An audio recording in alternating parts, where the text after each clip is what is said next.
বাগানে আমরা যত প্রকার গাছের পরিচর্যা করি, সবচেয়ে সেন্সিটিভ ও সবচেয়ে বেশি গুরুত্বপূর্ণ গাছ হিসাবে এই সাইটাস প্রজাতির গাছকে গুরুত্ব দিয়ে থাকি। সারা বছর নানা ধরনের যত্ন নিয়ে থাকি শুধুমাত্র সিজনের সময় অধিক ফলন পাওয়ার আশায়। ইতিমধ্যে জুন, জুলাই, আগস্ট মাস অতিক্রম করেছে এবং সেপ্টেম্বর মাস চলে এসেছে। সেপ্টেম্বর মাসে প্রাথমিক পর্যায়ে এসে আপনার লেবু গাছের গ্রোথ যদি এখন থেমে থাকে, তাহলে আজকের ভিডিওটি আপনার জন্য অনেক গুরুত্বপূর্ণ হতে যাচ্ছে। আসসালামু আলাইকুম বন্ধুরা, দেশ ও দেশের বাইরে থেকে আজকে যারা আমার ভিডিওটি দেখছেন, প্রত্যেককে এগ্রো36 কৃষি তথ্যভিত্তিক ইউটিউব চ্যানেল ও ফেসবুক পেজের পক্ষ থেকে শুভেচ্ছা। কৃষি ও গার্ডেন সম্পর্কে বিভিন্ন বিষয়ে নিয়মিত আপডেট পেতে চাইলে চ্যানেলটিকে সাবস্ক্রাইব করে রাখার অনুরোধ রইল। জুন, জুলাই, আগস্ট এই 3 মাস বর্ষাকাল। এই বর্ষাকাল অতিক্রম করে বর্তমানে শীত পর্বের প্রথম পর্যায়ে এসে উপস্থিত হয়েছেন। সেপ্টেম্বর মাস থেকে শুরু করে শীত ধীরে ধীরে আগমন হতে শুরু হয়। এই সময় আপনার লেবু গাছকে বিভিন্ন ধরনের পরিচর্যা করতে হয়। এখনও যেহেতু সেপ্টেম্বর মাসের শুরুর দিক, এই সময় আপনার লেবু গাছের আরও বৃদ্ধির জন্য আরও একবার খাবার দিতে হবে। অর্থাৎ আপনি যদি জুন, জুলাই, আগস্ট মাসে খাবার দিয়ে থাকেন, তবে এবার আবার দ্বিতীয় পর্যায়ের খাবার দেওয়ার সময়। দর্শক, আজকে আমি দেখাবো জুন, জুলাই, আগস্ট মাস পার করে শীতের প্রাককালে এসে, অর্থাৎ সেপ্টেম্বর মাসে প্রায় প্রথম পর্যায়ে এসে আপনার লেবু গাছে আপনি কি খাবার দিবেন যাতে আপনার লেবু গাছের বৃদ্ধি দ্রুত হয় এবং আপনার বাগানে অথবা ছাদ বাগানে লেবু থেকে থাকে সেই লেবু কখন হারভেস্ট করবেন এবং কিভাবে তার ভালো প্রুনিং করবেন, শীতের সময় আপনার গাছের ফুল আনার জন্য কি করবেন, সব কিছু আলোচনা করছি। মনোযোগ সহকারে দেখতে থাকুন। জুন, জুলাই, আগস্ট মাস শেষে যখন সেপ্টেম্বর মাস চলে আসে, অর্থাৎ শীতের আগে কিন্তু এটাই শেষ খাবার হিসাবে গণ্য করতে হবে। যে কোনো গাছের জন্য কিন্তু 3 মাস পর পর মিশ্র খাবার দিতে হয়। মিশ্র খাবারের মধ্যে যে খাবার থাকে সেগুলো হলো নিমখোল, শিংকুচি, হাড় গুঁড়ো, ভার্মিকম্পোস্ট, এসওপি, বাদাম খোল, তরল কম্পোস্ট। এতগুলো খাবারের মধ্যে ম্যাক্রো ও মাইক্রো সমগ্র উপাদানগুলো থাকে, যেখান থেকে গাছের আর কোনো খাবারের অভাব হয় না। ধীরে ধীরে এই খাবারগুলো কিন্তু সংগ্রহ নিয়ে গাছ বৃদ্ধি পেতে থাকে। যে খাবারগুলোর কথা বললাম সেগুলো হলো স্লো রিলিজ ফার্টিলাইজার, অর্থাৎ যে খাবারগুলো আমরা সাধারণত ব্যবহার করি সেগুলো হলো জৈব মিশ্র খাবার। আর মিশ্র খাবার সবসময় স্লো রিলিজ হয়, অর্থাৎ ধীরে ধীরে গাছ গ্রহণ করে।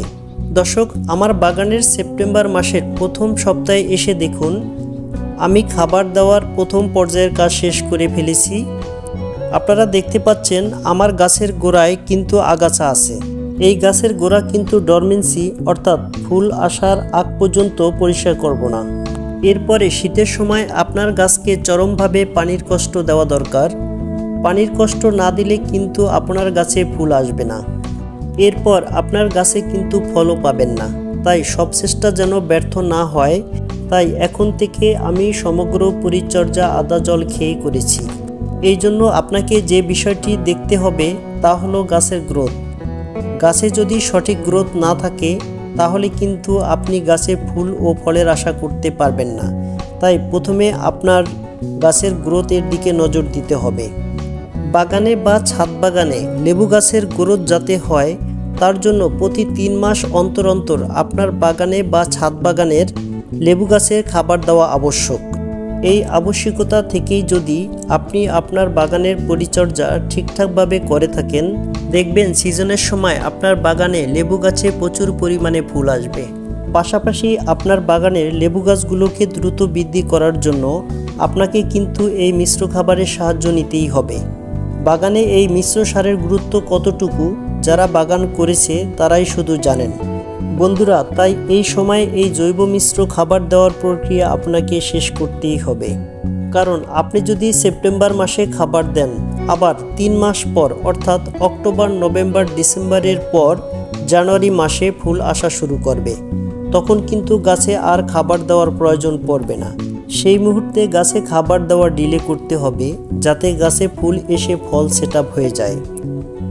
আপনি সেপ্টেম্বরের শেষের দিকে অথবা মাঝামাঝি সময়ে গাছে খাবার দিয়ে দিবেন। এরপর যখন ডরমেন্সি আসবে, ডরমেন্সিতে টোটালি পানি কষ্ট থেকে খাবারের কষ্ট আপনাকে দিতেই হবে, যাতে গাছ অস্তিত্ব সংকটে ভোগে এবং প্রচুর পরিমাণে ফুল ও ফল আসে। দর্শক, আপনারা দেখতে পাচ্ছেন সেপ্টেম্বর মাসে আমার বাগানের লেবু গাছগুলো কত সুন্দর এবং স্বাস্থ্যবান হয়ে বেড়ে উঠেছে। তাই আমি আশা করতে পারি বাগান থেকে আমি প্রচুর পরিমাণ ফলন পাবো। যারা এই সময়ে ছাদ বাগানে মিশ্র খাবার দিতে চান না, তারা সামান্য পরিমাণ ডিএপি, ইউরিয়া এবং এমওপি দিয়ে দিবেন। আর যারা বাণিজ্যিকভাবে বাগান করেছেন তারা জৈব সারের পাশাপাশি রাসায়নিক সারও ব্যবহার করবেন। এই সময়ে বাগানে খাবার দেওয়ার পাশাপাশি আপনাকে যা করতে হবে তা হলো 15 দিন অন্তর অন্তর একটি পিজিআর হরমোন স্প্রে করতে হবে। এই পিজিআরের মধ্যে আপনাকে বলবো 3টি পিজিআরের কথা। পিজিআর 3টি হলো মিরাকুলান, ফ্লোরা ও বুস্টার 2। যে কোনো একটি স্প্রে করবেন। এর পাশাপাশি প্রতি 15 দিন অন্তর অন্তর মাইক্রোনিউট্রিয়েন্ট, বোরন ও এসওপি অর্থাৎ সালফেট অফ পটাশ 1 গ্রাম করে নিয়ে গাছে স্প্রে করতে হবে। সবশেষে যে দুটি কাজ আপনাকে করতে হবে তার প্রথমটি হলো ফাঙ্গিসাইডের আক্রমণ প্রতিহত করা, অর্থাৎ ফাঙ্গাসের আক্রমণ প্রতিহত করা। দ্বিতীয়টি হলো কীটপতঙ্গের আক্রমণ প্রতিহত করা।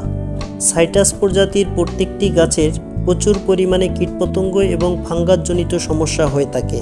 আর এই কীটপতঙ্গ ও ফাঙ্গাসজনিত সমস্যা দূর করার জন্য আপনাকে সাইপারমেথ্রিন বা অ্যামিডাক্লোরোপিড গ্রুপের যে কোনো একটি কীটনাশক স্প্রে করতে হবে।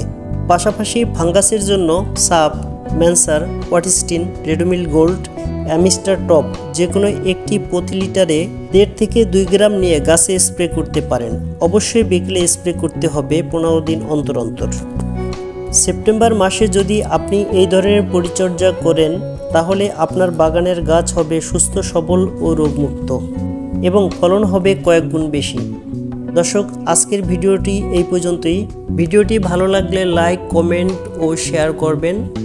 সবাই ভালো থাকবেন, সুস্থ থাকবেন। খোদা হাফেজ।